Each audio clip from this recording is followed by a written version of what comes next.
Good evening, everybody. We've now reached pretty much the halfway point of our 500 favorite songs countdown by the end of this program because we will count all the way from 300 all the way to 251. After that, it's downhill, the very best in 250. So keep staying tuned. Hopefully, you've been keeping up with the program so far, and if you haven't, I've just been basically counting down my favorite 500 songs, like songs that had an influence, songs of different genres, which I consider real gems, and sometimes maybe they're not so much commercial successes or everybody's particular favorite, but it's just my opinion, and that's what I want everybody to keep in mind when they're watching this. Like, just in case you learn something, you might get ideas to check out songs and be like, I like that too. So just try to keep an open mind, and otherwise, hope you enjoy the ride. Coming in at number 300 is G-Unit with their song, I Want to Get to Know You, featuring Joe. Now, I had to do that there, just the catchy phrase, right? But for reals, it is a really nice song. It's wonderful because each member does a really good job with the verses, and then you have Joe. He's a really great R&B singer singing the chorus, and it's got this really smooth summertime kind of reggae beat it's a really chill, relaxing song. Now, the verses on it are 50 Cent, Lloyd Banks, and Young Buck. Now, the reason Tony Yayo, who is considered more to be a full-time member of the group, isn't on that song is because he was in prison at the time. But he made up for it when he got out and did his own debut album, which is incredible too. But yeah, even though Young Buck was kind of filling in, he delivers one of his best verses like ever with the G Unit crew. So definitely worth checking out for that if you're a Young Buck fan. 50, Lloyd always kill it, and Joe is just the icing on the cake. 299 is Twisted Sister with their song I Wanna Rock. Now, they are most known for their song, We're Not Gonna Take It, which even got used as like an election theme by Arnold Schwarzenegger.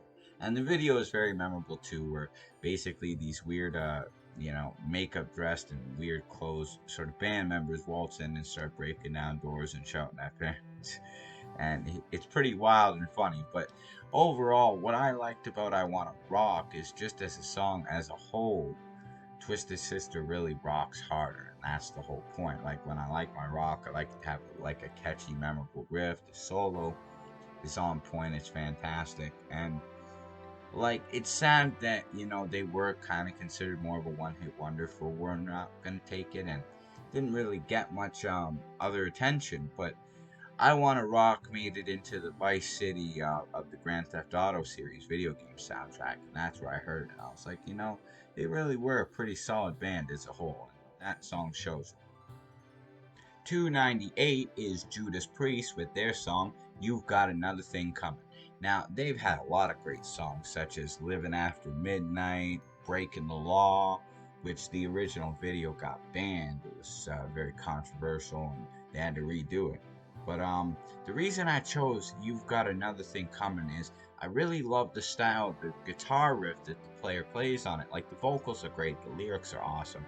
They're really like, taking your own stand, not being torn apart anymore. But what makes the guitar riff so great and memorable, the solo is fantastic too, but the riff itself has this vocal pedal effect. And I remember it was actually my friend in Fort Erie who showed me how that works and played that for me. And I remember just being fascinated because I didn't even realize that's what it took to create that effect, but that is a really awesome sound to the guitar. Just that song as a whole, it's really driving, it's really hard hitting, and it's another one of those Vice City songs too. 297 is Biz Markie with his song Vapors. May he rest in peace. He actually passed away this year, and they actually gave him a shout out in the Rolling Stones magazine for his song Just a Friend, which he did actually sample another soul song, and that is part of why it got remembered. But I mean, they used it in Heineken commercials. It was very memorable, very timeless. Personally, I preferred Vapors because he used a bit of his beatboxing skills on it. It had some very memorable, iconic sort of hip hop phrases that transcended into other rapper songs. Like you look at Jim Jones' song "We Fly High," like they use a sample of it. So it shows you that Biz Markie took the sounds of the soul samples and all that stuff like that came before him, and it really helped him create his own style of not only beatboxing but telling stories to his rhymes, like Vapors. And the way it transcends, it just shows what an iconic influence he is, not only as a hip hop artist and an MC and a beatboxer, but just as a musician too. 296 goes to country singer and songwriter Kristofferson with his song Sunday Morning Coming Down. Now, this song shows just what a brilliant songwriter he was, and the way he sings it, it's marvelous because it really has that bluesy, sad, torn apart, like kind of just dragging along through the mud because everything is so rough at the time kind of vibe to it. But it's incredible because it really captures what the song is about. And I mean, Johnny Cash did a cover of it, which was very great too. A lot of people remember it for it too, and it was great. But there's something about Kristofferson's original version that just really holds the account of the songwriter himself's, vulnerabilities. And you hear that, and I think that's why he went on to not only do other great songs, but he was great as an actor because he could really show a lot of emotion. 295 goes to Shaggy with his song It Wasn't Me. Now, this song is great because, as much as he gets regarded as a one hit wonder, he has actually had like a lot of other singles. In fact, Angel was a much more successful single, which came later. But that was the first big hit, and until he had Angel, a lot of people thought he would never duplicate it. But he proved them wrong. And I mean, he's had tons of other songs along the way too that were great that weren't even like big singles. Like one song that was used in the Scarface video game soundtrack was Stand Up. And it was like his own spin on the original Bob Marley Get Up Stand Up, but using a lot of patois. And it's actually wild. It's one of my favorites too. In fact, it was a close call between that and It Wasn't Me. But It Wasn't Me's kind of got that classic funny style of him trying to be the master of being a player, but just overall the guy realizing morally it's better just to be sensible and find a good girl and treat her right or say sorry than play the game, Shaggy's saying, because it's just too complicated and all it does is lead to trouble. 294 goes to the West Coast rap crew, Compton's Most Wanted, with their song Hood Took Me Under. Now, this song is great because it's one of the pure examples of hip hop storytelling where the guy isn't even trying to boast, he's basically just putting you in the shoes of what it's going to be like in this kind of a situation, like a young person surrounded by all the madness of drugs, gangs, and he's really not trying to glorify it. He's saying it catches you, it pulls you under because it's just around you. And I mean, the way the crew used the Isaac Hayes sample, Walk On By, with that bluesy jazz guitar riff that's very low, the bass bopping with that too. It's incredible because they really hit a hard point of sometimes you just can't help yourself. Your environment can really shape who you are. And they're a very underrated rap crew, and that's why I decided to give them this spot. 293 goes to the funk group Zapp with their song I Can Make You Dance. Now, this is one of those San Andreas video game classics I heard too. But what makes this great is they were actually considered pioneers of using like the synthesizers and that kind of music, and not only in funk but in hip hop, because you would see the lead singer of Zapp, Roger Troutman, he would go on to make songs like California Love with Tupac and Dr. Dre. But what is great about this is they captured the use of funk music having that funky dance, high rhythmic grooving intensity, but they're using a lot of computer and futuristic and synthesizer based sounds that just take funk to a whole new elevated level. And you notice once they started doing that, a lot of other funk groups started to copy. So they really are kind of the pioneers of bringing that whole auto-tune spiel into music as a whole. just by accident, trying to make it sound futuristic. 292 goes to the Japanese pop singer Hitomi Yaida with her song I Am. Now, this is featured prominently in the Inuyasha soundtrack, and it's actually one of the first opening themes, not the very first, but one of them, that appears right about the point in the series when they first start gathering what will be like the full group of them. The main group that is the companions of Inuyasha, Kagome, Shippo, Moroku, and Sango. And of course her cat Kilala.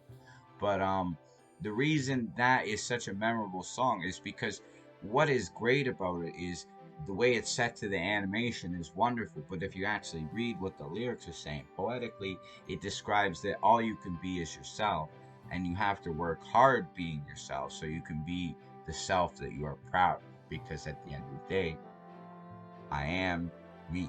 Like, all you can be is me. And it's just a wonderfully profound song that I feel like it gets overlooked too for how deep it really is compared to just, being an Inuyasha song.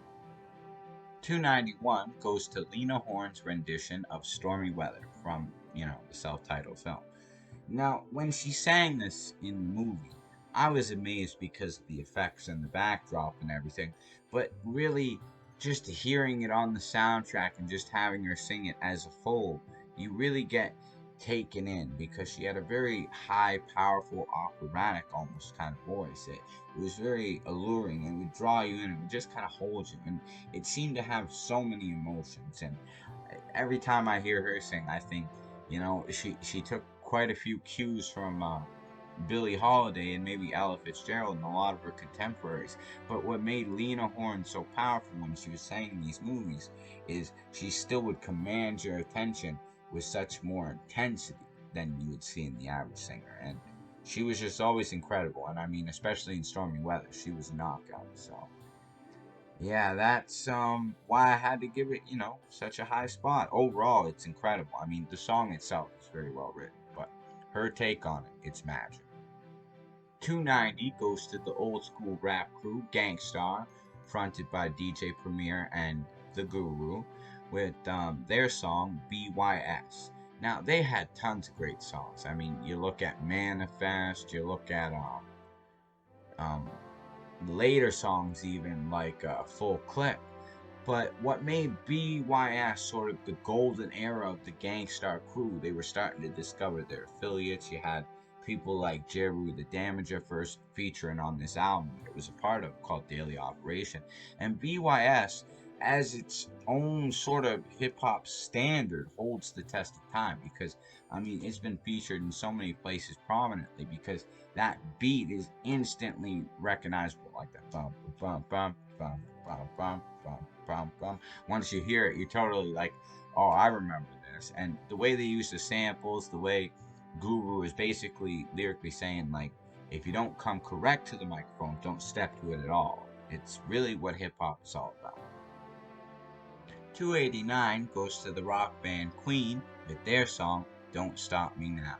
Now, they have plenty of songs they're known for that are great as well, like Bohemian Rhapsody, We Will Rock You, We Are the Champions.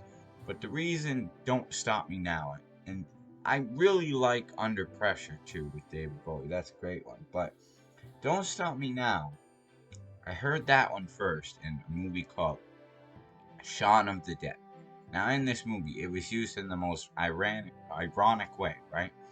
But what was great about it, too, was it was funny the way it was used.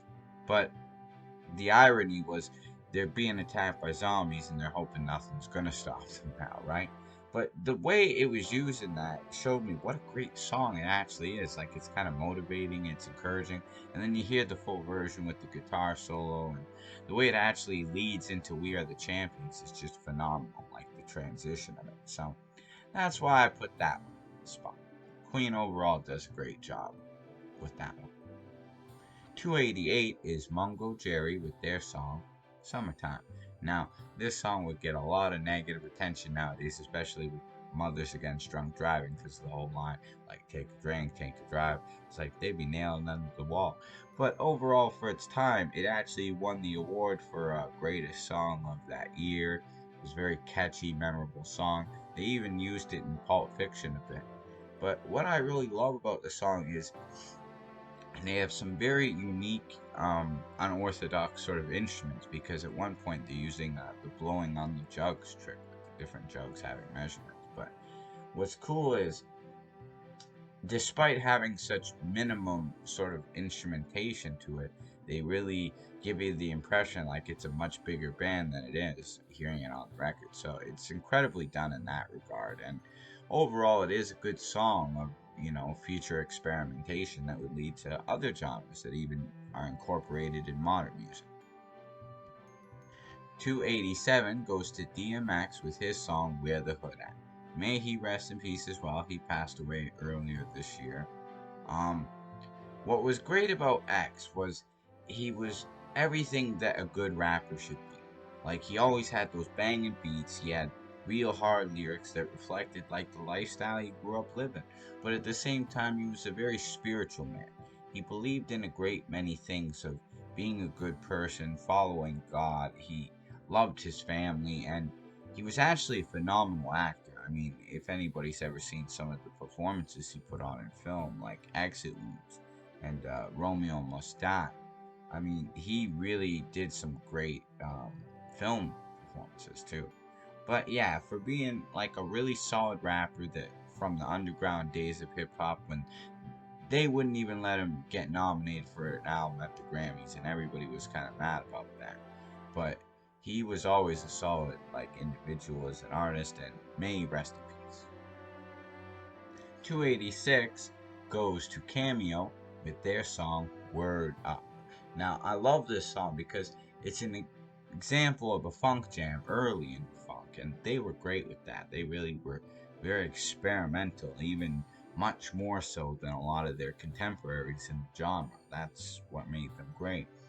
They had a very funny, almost soulful James Brown to the lead singer's approach to it, and even the harmonizations. But they had other great songs too, like Strange and Candy. But Word Up always stuck to me because that's what the album that contained most of their masterpieces was on. And they used that song in Johnny English, oddly enough, in a very funny scene where, as the singer's shouting how you would dance to the song, Johnny English is literally following with the moves. And it's so funny because the song really tells you how to dance to it, which is kind of a very early sort of idea in music. It hadn't really been done or experimented with so much yet. 285 is Autograph with their song Turn Up the Radio.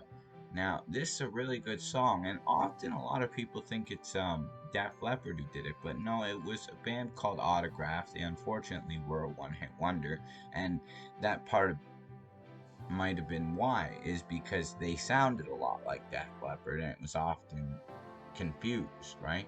But they had their own style, in their own way. If you actually listen to the record that's from it, was fantastic, but it was so similar it often got compared. But that song stood the test of time, really, if you know who it is, because that was a big number one hit. In fact, that actually was bigger than some of the other Def Leppard hits in their own ironic way.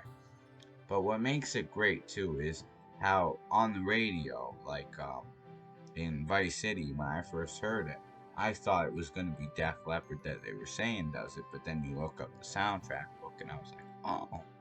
But unfortunately, Autograph never had the success of another song like that. 284 goes to the Shirelles with their song Mama Said. Now, I first heard this classic jam. It's an older one, but it's great.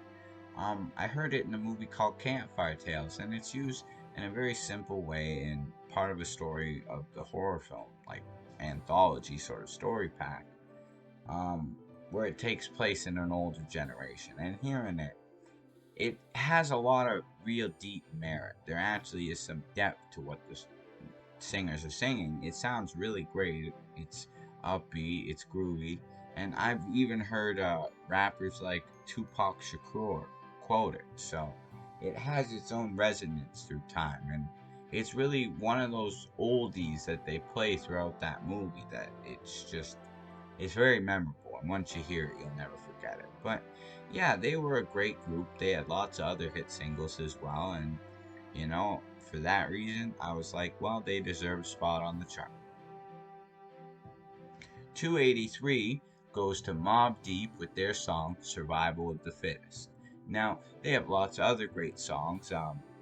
They're most known for a song called Shook Ones Part 2, which is fantastic as well.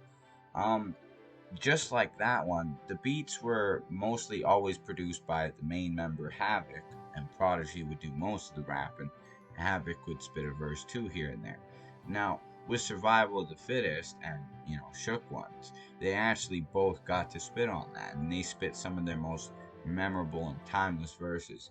Now, what makes Survival of the Fittest, in my opinion, like the one I have to put on there as the top Mobb Deep song, though, is because that really says what the rap game is all about, especially in that era, because a lot of the rappers were getting taken out or they were having health problems and dying. Like you look at people like in Onyx and even what happened to the guy in the grave diggers. Like, so it was survival of the fittest. And Prodigy, having sickle cell, he knew what it was like to struggle living every day and not have somebody have your back. So him and Havoc formed the crew, and that's really why they were always so tight and loyal together.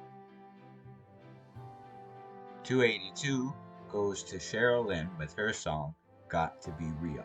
Now, I first heard this song actually in Carlito's Way, and it's used in like a strip club when he's walking in looking for his girl, expecting him to be performing in like some sort of big Broadway show, and basically finds out that was a lie.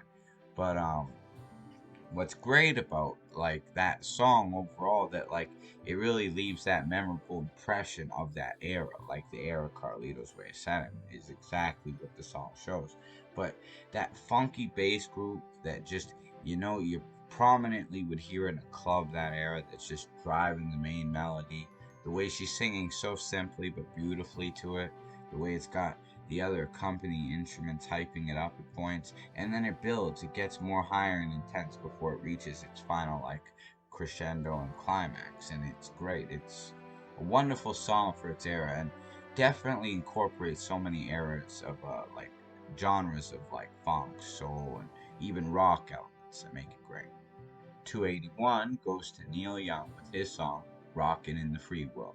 Now, this song is great because Neil Young is regarded as one of the greatest songwriters of all time, and it's obvious he had a passion for songwriting. Is what this shows, like with this song in particular. It's really about not letting them take away your creativity, like to keep doing it your own way, and as long as you have freedom, do your own thing. And like it could apply to so many situations, but I feel like in this particular case, he was talking about like artistic integrity and even like, you know, being free and always having that real control as an artist. It's very important. So overall, it's a very profound song. And I mean, he wrote plenty of other great songs, and he had been an artist for a long time, even at that point. But that one's just one of those that stands the test of time as a mark of his genius. And I was like, well, let's give it that spot. 280 goes to Estelle with her song Wait a Minute. Now, Estelle is a British singer and actress. She actually got discovered by the singer John Legend. And he's a very great soulful kind of singer, and he saw a lot of his qualities that make him great in Estelle. And she was having trouble getting a deal, but then, you know, she had become friends with John Legend, and he had actually been discovered by Kanye West. Now, eventually this led to the making of like what would become her biggest work, the album which Wait a Minute was on, and even a song called American Boy, which she did with Kanye West, went straight to #1, became her biggest hit. Wait a Minute really shows how good she was as an artist. She's like really rapping more and relying on just singing the bridge to show you she could sing good, but letting will.i.am take the catchy beat and chorus, like the hook, and that's what really drives it a rap, and that's why it's a personal favorite for me. 279 goes to the Temptations with their song Standing on the Top. Now, this was actually after many hits and a very successful career in which they broke up and gone their separate ways for a while. But when Rick James, who had become a successful artist himself, actually reunited the group and produced this comeback album, it actually created one of their biggest hits in their entire career. Not only did it go straight to number one, but it also helped like reestablish them and show that even though some members had changed since the beginning, some had actually passed away even. It was more so a reunion of a lot of the key figures that made them great in the beginning. And with Rick James kind of helping to drive the production, the groove, accompanying it, and adding his own flavor to the mix, it's like you get Temptations coming back bigger, better, and stronger than ever. And they really are standing on the top at this one. 278 goes to Aretha Franklin and her song Respect. Now, this song actually did make like number one in the Rolling Stone magazine, and I understand why. And I would even put it so far as the top right into the, you know, 200 range because overall it is a powerful and incredible song. And she was not only a great vocalist, but a very passionate artist in the sense what she wrote, what she sang. It was very true to how she felt, and it really had a lot of power to, like, demand the very things she was saying, like respect. So that's what makes it really timeless. And it's like, that's the one song, it's like, if you gotta describe Aretha Franklin, what's the first song that comes to your mind? There's a few that do, but always it's like respect just kind of climbs right there with the rest of them because that is the masterpiece that says it all. 277 goes to old school rap legend Kool G Rap and his song Road to Riches. Now, this song is a hip hop timeless masterpiece. What can I say about it? The very simple beat is the early example of scratching hip hop percussion, just drum and bass leading it, maybe a little piano sample to accompany, which in this case there was. But what Kool G Rap says is the profound impact of the song. It's what makes it incredible. It's what every rapper strive to be like. Like, oh, who's this Kool G Rap cat? Because he started rapping in this crazy way where he was throwing so many more rhymes at you, like, than you would ever expect. Because every rapper, they'd say a rhyme here and there. They'd maybe throw a jumble of rhymes at you in a bar out of nowhere. But then you had rappers like Kool G Rap and Big Daddy Kane that you see would go on to influence people like Notorious B.I.G. and Tupac and Big Pun even and Big Al. So it's because of people like Kool G Rap that paved the way, the road to riches. 276 goes to Iron Butterfly with their song Inagata Vida. Now, what makes this song great is the organs are fantastic, and actually, the way they have the multi layers of instruments fading out between the different headphones, it really gives you like an early idea of sounding surround, like projection, but like what we would later look at as surround sound. But overall, it's a very underrated and overlooked masterpiece as what a great band they were because this was their most successful record. It was a very long song and it did actually get a lot of like references, radio play, and it's a very big hit. It really is the big record that Iron Butterfly is known for. And despite having such a great, distinct sounding vibe with the organ and everything, you wouldn't really hear much of them after, which is kind of the downfall, the shame. But overall, it's a classic. 275 goes to jazz singer and trumpeter Chet Baker with his song I've Never Been in Love Before. Now, what makes this great is this song was a later one for him, but it's a masterpiece because it shows how good he could still play the trumpet even after he lost his front teeth in an accident.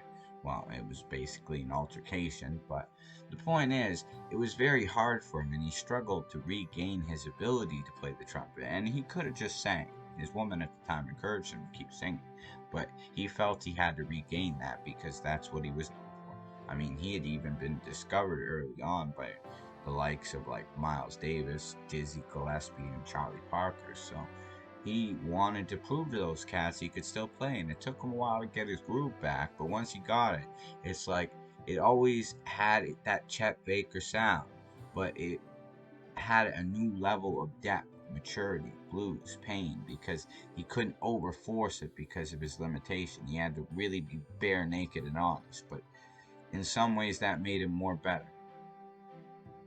274 goes to Bone Thugs and Harmony with their song, The Crossroads. Now, this song won a Grammy, and it was actually a tribute to their mentor who had recently passed away, Eazy-E. And it was a very personal song for the crew. And it was featured on an EP called Creepin' on a Come Up.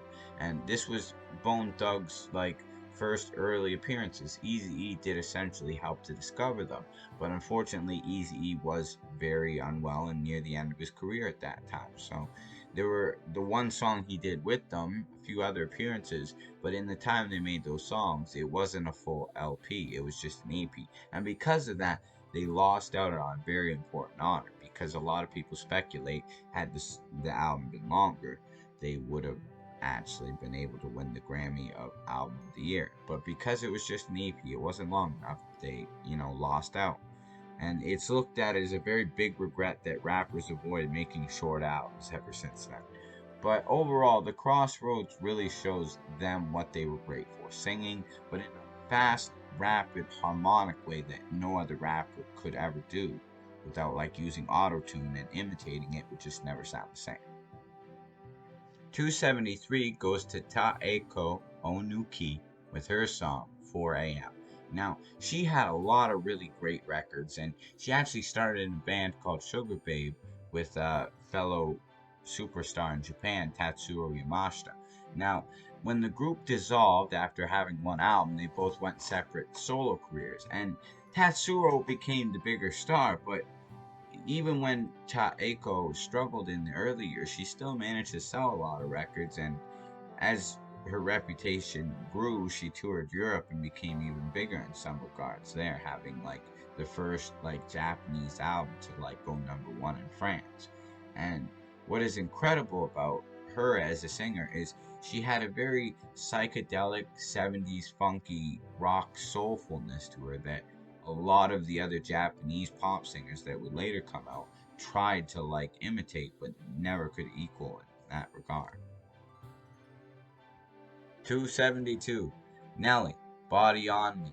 Now this song features Ashanti and Akon. It's got a very awesome groovy piano sort of rhythm leading the track, and it's got a wonderful early 2000 R&B feel that it's just timeless. It's a masterpiece as far as a really good song that doesn't have to be too hardcore or intense to be a great rap song. And out of a lot of other songs that Nelly made, that's what they consider actually one of the best, and they would look at that with Dilemma with Kelly Rowland and then Ride With Me. Sadly, Nelly went on to do some very messed up stuff in his later years, that's why his career hasn't really flourished. But I mean, he's tried comebacks with songs like Grills, which was very good too, but I guess reputation really controls your image in the rap game, and that's why we've not had a Body on Me since. 271 goes to Sam Thierd with his song You Rascal You, Part 2. Now, the reason I picked Part 2 is because the first one's original, it's classic, and a lot of other artists covered it. They added their own spins on it.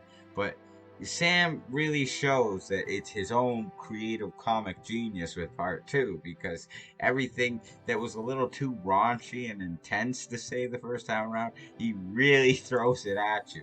And to summarize what the original was about that ties into the second one is that he's basically singing about being a man whose wife is cheating with some rascal, and he catches this rascal, confronts him, and sort of offers humorous sort of ways of dealing with him, right?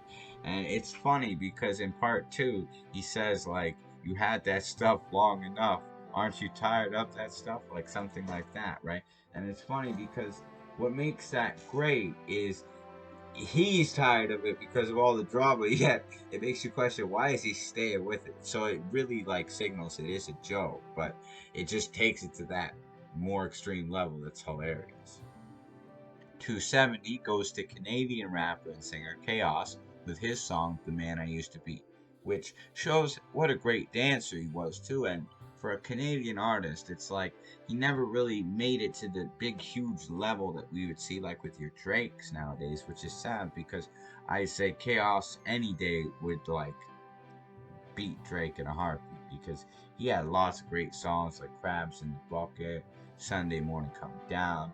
The Man I Used to Be is just like one example of that. And it's sad because he really is the epitome of like, a rapper from Canada. He's right from Toronto. You feel that with him. And he's got his own unique style that incorporates so many of the different mixes of music in the melting pot of Toronto. And yet, internationally, he just never got the same recognition. When it's like, he's probably better than a lot of the rappers, even in America, if we were speaking nowadays, right? So, he's an overrated master in his own way.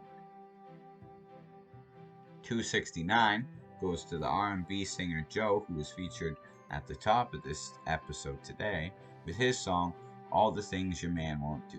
Now, this is like one of the most greatest like R&B songs of all time. They say it's like one of the most romantic, one of the most beautiful sounding.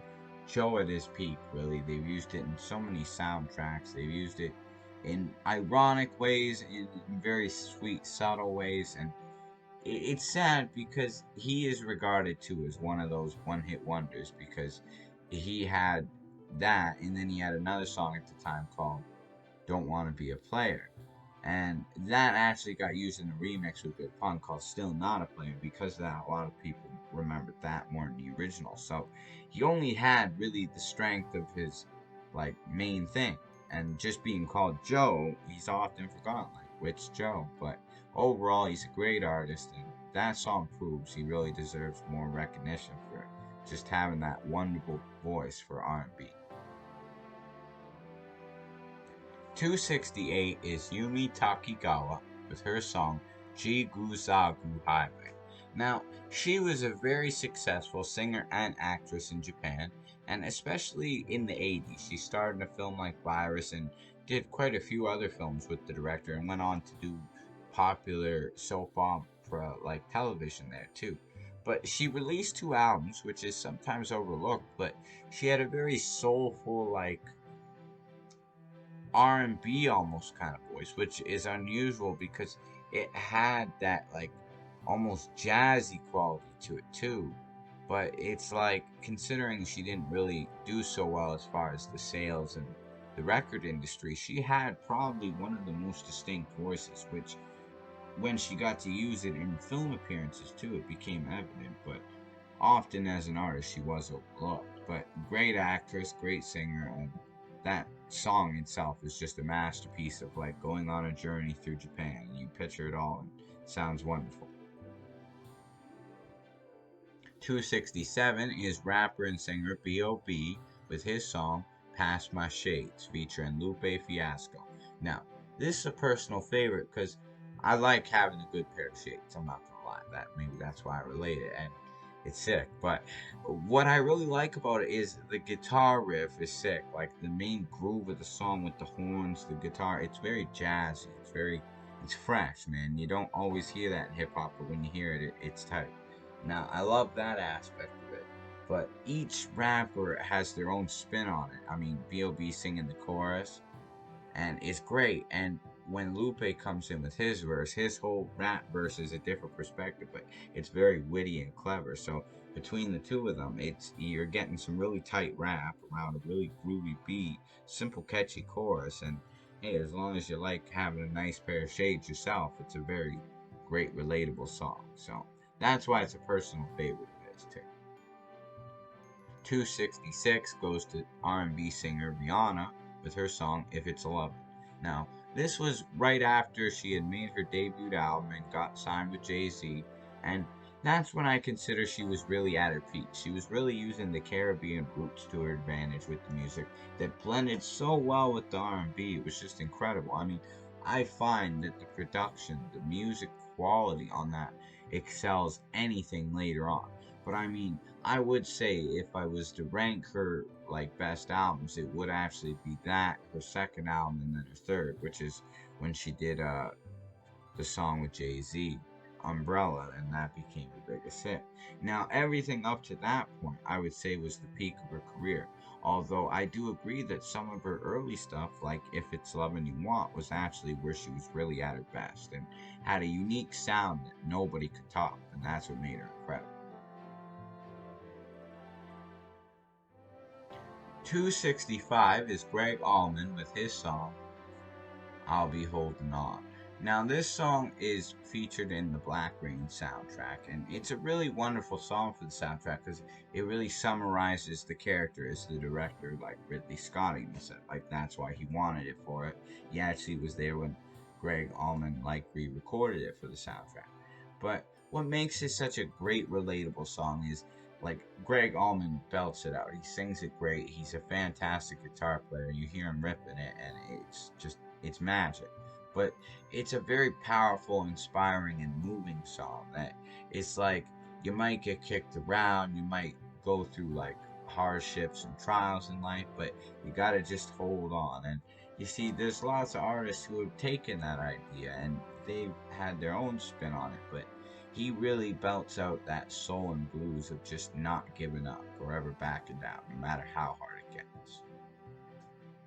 264 goes to Too Short with his song Punk Bitch. Now, he had a lot of great songs. I mean, The Ghetto, he had gone on even into the later eras of rap, and you even look at like how he would be like one of the big contenders with a lot of rappers back in the day. Because I mean, he was working with Jay-Z, he was working with Notorious B.I.G., and Too Short was a rapper that he was old school, but because he was witty, he was smart, he would use logic to strengthen his rhymes more than anything. And even when he wouldn't say anything that was majorly rhymey or complex, he would just humor you with something that made sense. And he was a master of that, as well as an incredible storyteller, which you see on songs like The Ghetto.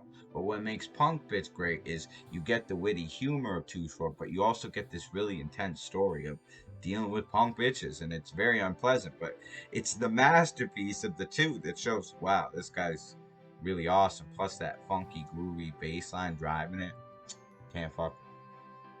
263 goes to British singer Natasha Bedingfield with her song Unwritten.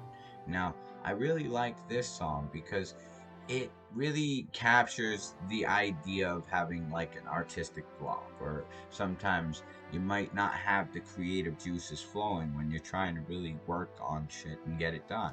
And it's frustrating at times, but if you actually look inside yourself and your soul and your heart, you can actually surprise yourself. And it's very interesting because it's the first song really to actually capture just how frustrating that could be, but to also turn it around and make it something so incredible. I really show like credit to her because it shows what a great artist she is, like as a songwriter and as a singer, because she really put it into the perfect way to describe it that nobody else has ever done. And for that reason, I put Unwritten at this spot. 262 goes to Martha and the Vandellas with their song Nowhere to Run. Now, this is the song that, it captures the anthem of, you know, somebody's chasing you down for love, but it also could be taken to be referenced to many other things at the time. Like, they were fighting the Vietnam War in that era. There's many, like, ideas and references where they've used it in things like The Warrior, too. And it's really great because it's Motown giving you that funk, that soul, that early like R&B that would later shape what our modern music is based around, but with such a jazzy root to it too. If you hear the horns on that, and that's what makes it incredible for me. I love it. But the way her voice, as low as it was, leading it with the higher ones backing her, it really was a thing that you would see compete often with artists like the Supremes. But them in their own way had their own strengths, and that's what made them great with songs like this one. 261 goes to rapper Young Jeezy featuring Akon with his song Soul Survivor. Now, the beat is great to that. Akon is really actually singing some real shit, having gone through some shit, which he regretted, and being fresh back on the block. Young Jeezy, you know, he's doing his thing. He ain't sugarcoating shit. He's keeping it raw. So, you know, the two of them get together and they make a hot jam because it really is like no matter how hard the rat race gets, like you gotta fight this no matter what kind of hustle you're trying to acquire and succeed with. It's gonna be its own challenge. Like you can't expect to really be living good if you ain't willing to really strive for it. And that means in any regards, like if you're hustling trying to get money, if you're trying to just perfect your skills and be the best artist, give it 110% always because you never know like how much time you got, so make the most with whatever time you got. Be that soul survivor when the rest gone, right? 260 goes to Lindsay Lohan with her song Rumors. Now, this song actually shows what a great singer she was. She had done quite a few good movies early on, but a lot of her career got overlooked because of the controversy, I find. And it's sad when you get an artist who sort of, you know, they can't handle the pressures of success, they get issues with their parents, all these things kind of come up and they create problems. But it's like when she was at her peak, she was doing all these big movies. She was actually coming out with some really good records, which, you know, sometimes were overlooked because it was a big competition. I mean, she was competing with people like Hilary Duff, and Disney pinned a lot of people together, they say, like against each other. So that could have been a factor in what messed her up. But a song like Rumors really captures what it was like for a lot of artists like that. And that's why I think it's actually a very overlooked gem that it's like, hey, that's really what Hollywood is. And for capturing that, I was like, hey, it deserves some credit. 259 goes to EPMD with You're Only a Customer. Now, they have many great songs. They are, you know, the classic hip hop duo of all time that always have an album with business in the title. They are known for that. But what's great about You're Only a Customer is it captures that whole business idea once again. But it's very witty. It's got a simple beat. It's got them sort of explaining why you should buy the record. But it's funny because the two duos had this thing where one of them would get really drunk and the other one he wasn't really into that, but they would take turns freestyling. And you would see this sometimes the drunk guy, even when he'd slur, he'd make up new rhymes, but he was always just on point. And they would jump back and forth as sort of a game. And what made them really great is you could feel that, okay, maybe the other one's drinking too because they both sound wild, and that's what makes it great. But it's like maybe one can hold their alcohol more. Which one? And which one is more clever? So, because of the sort of competition, which is classic in hip hop, right, in the duo, and that whole new approach, definitely gotta give it this spot. 258 goes to Gnarls Barkley with his song Crazy. Now, the lead singer actually got in trouble for some very terrible stuff, CeeLo Green, so he'll probably never have another hit that will really ever equal the success of any of his solo songs or even like this song, because this song was a major hit and it was sort of like a supergroup formed with Danger Mouse. And the way they had the ink blots in the video, it's very trippy, it's memorable. This really broke him out into the mainstream because up until that point he had been settling for a lot of sort of background sort of music scenes. Like he wasn't really making it as a major thing, but he was very talented. He was used mostly as like a studio singer. But then he got together with Danger Mouse. They made Gnarls Barkley, and they did this for an album called Saint Elsewhere, and it was a smash. And then he went on to actually become a solo star. He had the one hit, but then he got in legal trouble, and it just kind of all tumbled down from there. 257 goes to the West Coast Latino rap group Cypress Hill with their song Hits from the Bong. And of course, as somebody who actually likes smoking the bong, that's my preferred method. I'm just like, you know what? That's my stoner jam. Like, I love it because they actually are really great rappers, and they've had a lot of other mainstream successes, like How I Could Just Kill a Man, which was used in San Andreas, and then you look at Insane and Membrane, the biggest hit perhaps. Never had one actually duplicate the success, but I mean, songs like Hits from the Bong, Live On, and there's a lot of like songs that are respected and loved still by all hip hop fans outside Brazil because being Latino, they would reference it. So Latinos, began to find their place in hip hop. Not only that, but also outsiders who weren't even Latino, like, could feel like, okay, well, other people can do it, so I could do it too. So in that sense, it was early encouragement that everybody could do it, and that's what's very cool about Cypress Hill. 256 goes to the 90s rock band Rage Against the Machine with their song Killing in the Name of. Now, I heard of Rage Against the Machine from my music teacher before I had heard of them. But then it wasn't until I was playing San Andreas, oddly enough, a lot of the music I learned from comes from there. But I heard it and I was like blown away. I was like, there's actually such a deep profoundness to this. And even though he starts getting more intense and he's really wailing towards the end, it's like he builds up to it, which I kind of like more than some of their other songs where it's just constantly intense. But what makes them great is, as they say with many cases, they were early pioneers of mixing rock into the intensity of rap. So, and what makes them a solid band is their political statements about like how you can't really tolerate a lot of that stuff that's gone on. And you could get the impression from the lead vocalist he really was wild too. 255 goes to the legendary Beatles member John Lennon with his song Magic. Now, John Lennon is regarded for being one of the, original founding geniuses of the Beatles, of course, but not only that, being a great singer, being a great songwriter, and what also a lot of people remember him as is sort of that, charismatic hippie of the group that just kind of tied it all together. But what makes him so profound is he was very spiritual. He had a lot of ideas on meditation. He was into a lot of different unusual things. He was very open-minded, explorative, and you see often at times he had very unique ways and approaches to it, but what some people would call as eccentric is part of what makes him a genius. And Imagine really to me captures exactly who he was, his personality wise and musically. 254 goes to actor, voice actor, and singer Tony J with his song Hellfire. Now, this was featured in the Notre Dame soundtrack, The Hunchback of Notre Dame, the Disney version. But he had done other voice work, such as playing the bad guy in Reboot. Everybody knows if you were Canadian watching that show as a kid, Megabyte, he was the evil bad guy. It's awesome.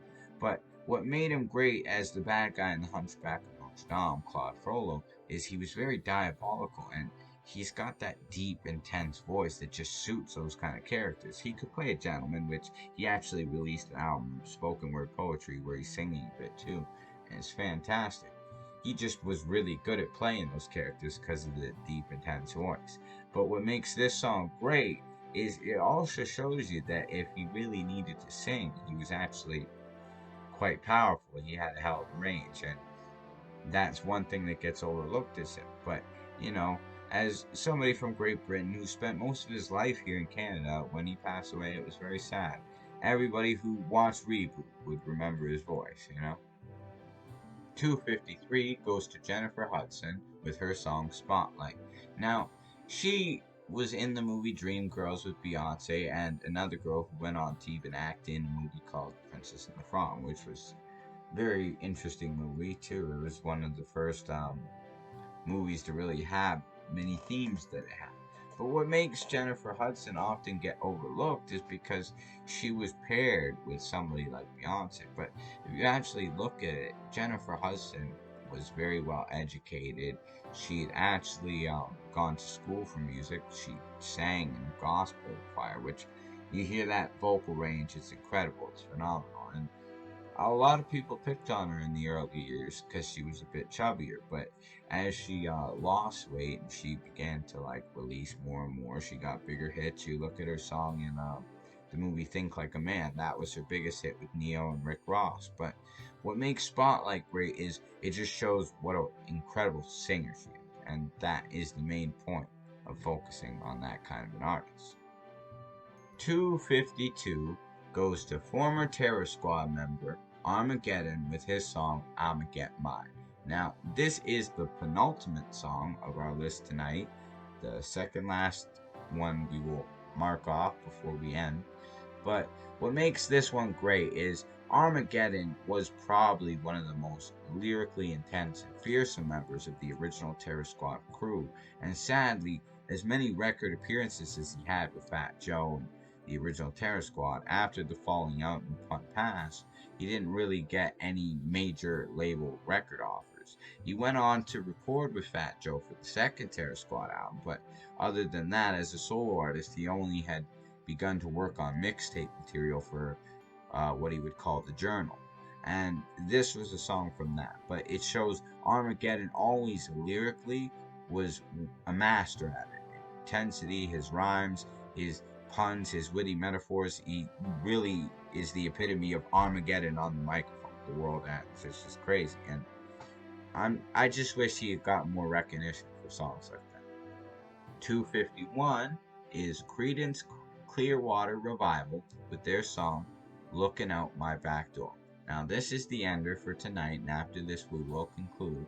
But the reason I picked this one is it's funny. It seems like, okay, yeah, maybe those guys were doing a lot of drugs when they came up with the lyrics, the way they're scatting around, and the references to the story they're describing. It's great though because it's timeless. It's very folksy. It's very earthy. It's very like original rock and roll rooted from blues, and that's what makes it great. And in many ways, I'd say it even takes influence from jump blues. And the singer was great. They had a very distinct vibe. They had many other songs that would go on to, become bigger and better hits too, even. But that to me, that's the one that it's like it shows how wild and wacky they were, but equally how talented they were. And for that reason, it's a masterpiece. So this concludes our program, and I hope you enjoyed it. I hope you will keep watching till we reach number one, and I will try and come out with the next episode a week from now. I actually got delayed because I've been making mad songs, and I actually managed to get like 15 made in 2 weeks while my producer went and took a vacation. I got frustrated. I'm like, I'm not sitting here doing nothing. So yeah, it's just cramming them out, writing them, composing them, whatever. Just throwing all different kinds of songs together, different genres, because there's many different genres in this list, right? Lots of influences. So it's been a ball, very tired, Gonna rest before I definitely make another episode of this. But overall, I hope you will stay tuned, keep watching, and that you enjoyed all the, mentions of the songs, and hopefully you learned something as well. And if I accomplished that much, then I succeeded. So take care, everyone. Have a good night. Super Comic Guru Alucard. Peace out. Oyasumi Nasa.